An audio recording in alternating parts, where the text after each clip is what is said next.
everyone. Emily Baker here with Erin Simons with the Mega Listing Agent. Erin, today we are going to talk about how to take market share.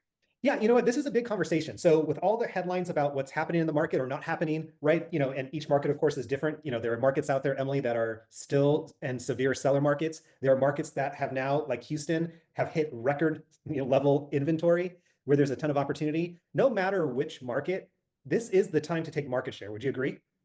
1,000%, right? And a down market is when you take your unfair share. So, Erin, one of the things that we've looked at is how do you take market share? And I think the key thing here is understanding who you are, because who you are is what you'll do. Fair? Fair. So we've got three ways. And so I want you to think about as yourself, who am I when I describe these three? So number one, you're a prospector. Okay. A prospector is going to focus on FSBOs, expired, circle prospecting, direct mail. Probates, any form of outbound lead generation, correct? That's right. TCPA compliant, of course. Of course. Yeah, but outbound lead gen. That's right. Then we've got our nurturer, right? So our nurturer is focused on farming, open houses, direct mail, housewarming parties, right? Social media. This is your mind share leads to market share, but also it's math, right? Yeah, so this is the person that has a great newsletter, that does great client events, that likes to do pop buys, that is great on social media with the people that they're connected to. They're literally wrapping their arms around their database and giving it a ton of love. Yeah, that's exactly right. And I think the biggest opportunity for this type of person is a farm. Yeah, could be. And turning that farm from strangers into true Mets, correct? Exactly. So then everything you do with your database, you can just duplicate it with a farm. Yep. Right. And then next is the networker.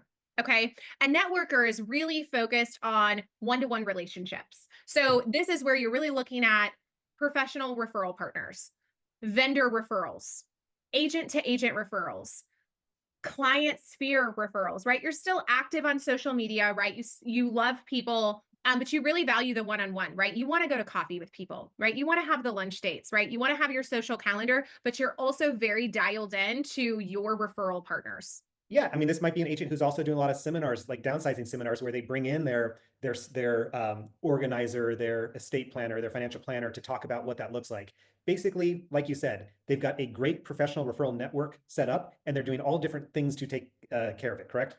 That's right. Very demographic Yeah. focused. Yeah. Yeah. So if you are looking and you are thinking, well, how do I take market share? Just think about which one of these resonates with you, right?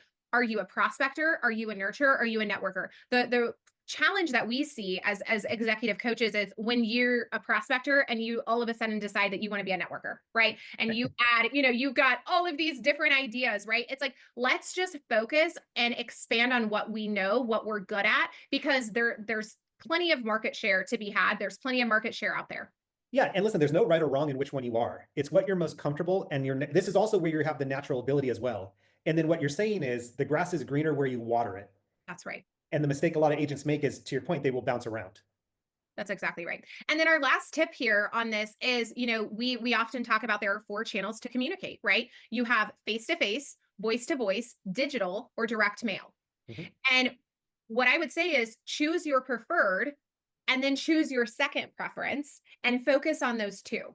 Mhm. In whether it's, oh, well, I really don't want to, spend every weekend doing open houses. I don't want to plan events. I really don't care about farming, right? I really feel awkward talking to referrals or getting referrals. I'm really just introverted and I want to just go prospect and I want to do it through golden letters or direct mail. Cool. You can do that and have a subsidiary, right? You need to have something else that matches, whether that is voice to voice, face to face, or digital. Digital.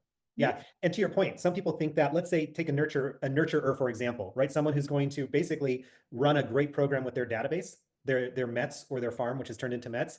You don't have to do all four of those ways to communicate. Some people don't like to speak over the phone, yet they're fantastic on social media. They're fantastic with email or even direct mail. That's okay, is what you're saying. You don't have to That's nail all right. four. You just have to have two that are really strong. And usually that's enough to produce the result. Would you agree?